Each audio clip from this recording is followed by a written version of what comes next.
भन्नु पऱ्यो। हजुरले मलाई कतिको माया गर्नुहुन्छ? 28-29 वर्ष भइसक्यो। यत्रो 29औं एनिभर्सरी हालिसक्यौँ हामीले। 4 बच्चा भइसक्यो। आज कति माया गर्ने भने सोधे?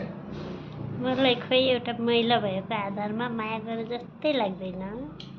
किन रहेछ खै? यस्तो केही छन्? बुढी, तिमी आज अचम्मको क्वेसन किन गरिरहेछ? खै तिमीलाई माया गरे जस्तो लागेन र? लागेन।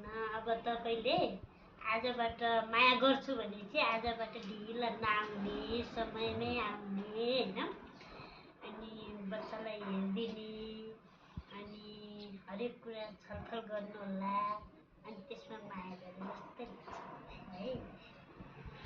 र बाहिर गएर ढिलासम्म रातिसम्म नआउने